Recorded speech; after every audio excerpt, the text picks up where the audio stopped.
Shalom, and welcome to the weekend edition of the Daily Dose of Hebrew. We're looking at Jeremiah chapter 4, verse 24 today.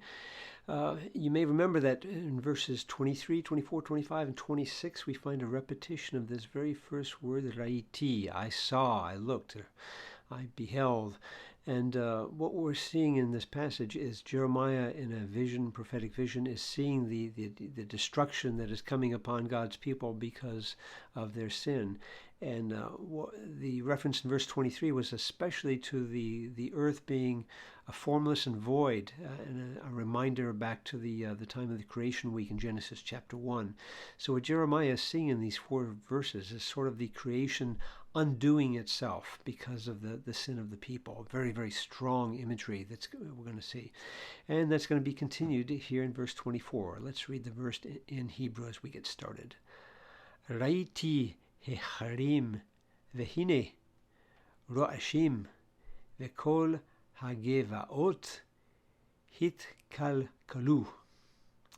Well, as I said, we start each of these four verses. This is the second of four with raiti, and you have this T formative at the end, nothing at the beginning. So once again, we have a perfect, and it's going to be a first common singular. It's a kal from our verb ra'ah, which means to see.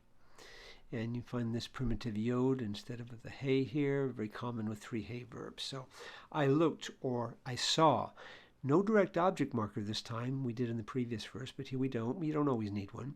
What did I see? I saw the mountains. Har, and this is a masculine plural, so it's going to be, that's why it's a plural here. We have this em ending on it. And the article takes this funny form with a segol instead of the typical patak or even a lengthened comets, simply because of the hey guttural that follows it. So this is a common pattern. It's a little irregular, but pretty common. So I saw the mountains, and behold, in Old King James, look, Ra'ashim. Well, you see this O vowel here, this holum, and this is an E masculine plural ending. What we have here is a participle. It's masculine plural, and it's a kal from the verb ra'ash with those three consonants, which means to tremble or to shake or to quake. So I saw the mountains, and behold, quaking. In other words, they were quaking. We may have to add those words. That's what he saw. The mountains were moving back and forth. This is in contrast to the stability of the creation that God made when he brought the firmament out from the waters in the beginning of Genesis. And here it's not firm. Here it's moving back and forth. It's shaking. And what else did he see? And all the hills. Again, here's your article with the pathak and the dagesh. And then the plural, feminine plural, ot, of usually givi a with an a on the end, which is a feminine noun, which means hills. These are the mountains, these are the hills. And I saw all the hills. Now, what is this beast here? This is quite a word. Well, let's stop and think. Let's take a look at this thing. Well, you see this hit at the beginning. That's not a preformative, that's a prefix, and you would be justified in guessing this is probably a hithpael of some kind with that hith at the beginning of it. You're close.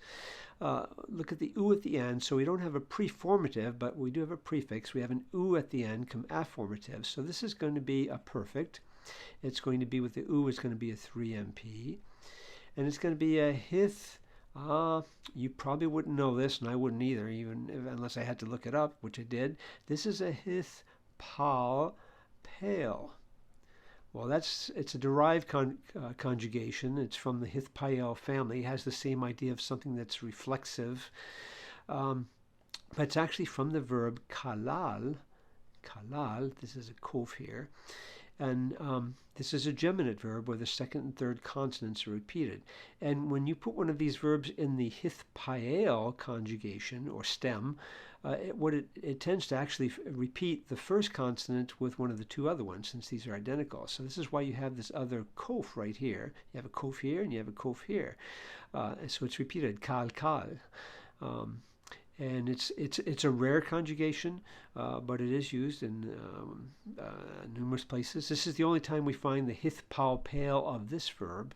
The verb means to be swift or light or something like that in the cow, and in the hith pal pale it has this reflexive idea. So something that's moving from one side to the other rapidly, going like swaying back and forth rather quickly. So it's a parallel to shaking. Now it's a perfect here, which would tend to throw it in the past, but it's in parallel again with this participle. So both of these are probably well translated as a present, because this is what Jeremiah is seeing in his vision. So that one's a little bit tricky, and don't feel bad if you didn't get it. I had to do some work on it as well. So let's hide our work here and look at actually 3 translations real quickly.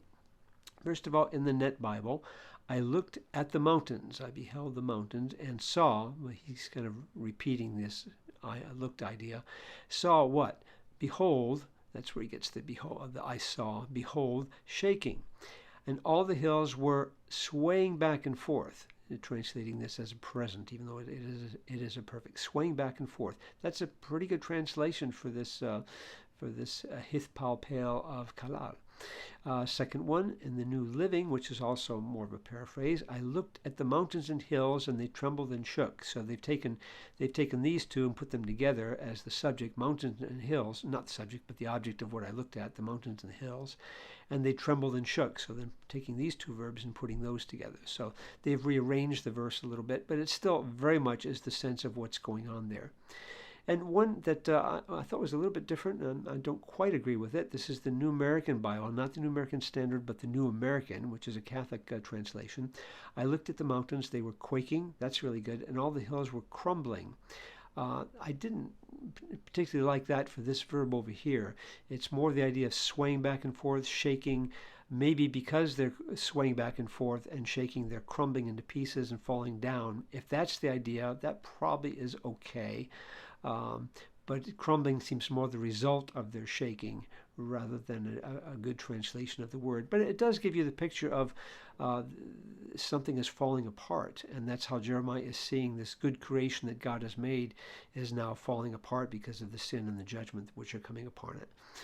So, interesting verse here. There are 2 more verses in this same series, beginning by Raiti, verse 24 and 25.